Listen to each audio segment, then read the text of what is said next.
the right thing. McCain's party has also been trying to win over more black voters, but without a whole lot of success. A Pew Research poll shows that 72% of registered black voters identify with the Democratic Party, while only 4% identify with the Republican Party. Here to talk about that, Ken Blackwell, a Republican and former Ohio Secretary of State. He's now a senior fellow with the Family Research Council, and also with us once again, CNN's Roland Martin. And Roland, I just want to ask you, because you were there and you heard McCain's apology today. That was quite a moment, wasn't it? Well, absolutely. And, you know, voting against the King holiday, very emotional. Although Ronald Reagan, the president, signed the bill, he was not in support of that particular bill, and African Americans have not forgotten. And so I think folks were appreciative that McCain owned up to it. The question now is, how is he now going to reach out beyond simply appearing here in terms of having a conversation with African Americans to break that divide that exists between African Americans and the Republican Party?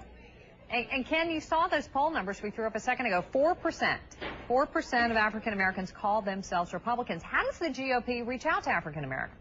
Well, you have to continue to reach out and do the right thing. Let me first say, Campbell, that John McCain fought on killing fields so America might remain a field of dreams. And I think we owe him our gratitude and our respect. And I thought what was so interesting in what he said is that we're all sometimes late in doing the right thing.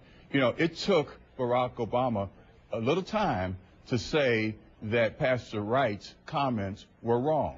And so the same sort of understanding could be extended to him in being, you know, a little late and standing up for America.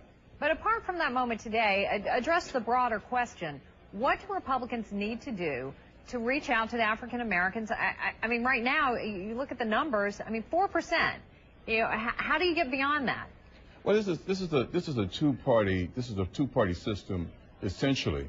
And we have to understand that Republicans have, in fact, been in the gap with the African-American community. Roland understands that back in the 60s, in 65 and 64, it wasn't just Democrats that passed the Civil Rights Acts that really did sort of change the political and cultural makeup of this nation. It was a coalition of Democrats and Republicans, because many of the Democrats were Dixiecrats and against integration and against fair housing. And so at that point, we have to understand that there are Republicans who have in fact been in the gap of creating jobs. And I'll just tell you right now, you cannot advance policies that are anti-capital, anti-business, and anti-investment and create the jobs that our people need across America, including in the black community. All right, go ahead, Roland. Hey, Ken, do me a favor, okay?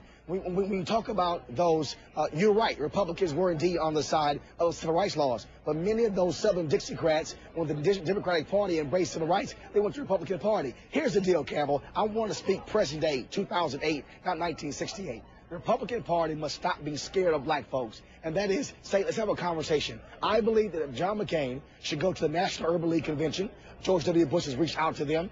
He should begin to talk about education. He should talk about economics. He should talk about the widening gap, the disparities. He should say, look, I have an agenda that speaks to you as well. The Republican Party, all too often, they don't want to have a conversation. They want safe environments. Look, it's going to take a long time, because it has taken a long time where they have ignored black folks with the Southern strategy. They have an opportunity, but they have to do something and stop talking about being the party of Lincoln. Lincoln is no longer here. Be the party of Lincoln in 2008. All right, wait, gotta end it there. Sorry, Ken. A discussion for another time. Hold it. Let me just say something to you. Right now, it was Jack Kemp who started the enterprise zones that created a capital back into urban communities for jobs. Okay, Ken. As Republican as you can be. To Roland and Ken, thank you very much. Roland, I know you'll be back in a minute, but Larry King Live is just a few minutes away. And Larry, who's with you tonight? Campbell, Dr. Phil is here with a little political therapy. He's got a provocative take on the candidates, how they say it, and what it really means.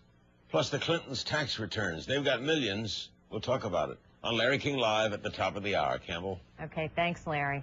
Dr. King had a dream, one of equal opportunity for all. Well, whether Dr. King's vision for America has been or can be realized when we continue our conversation with Black America right after this. Should a man over 50 take the same multivitamin as a woman?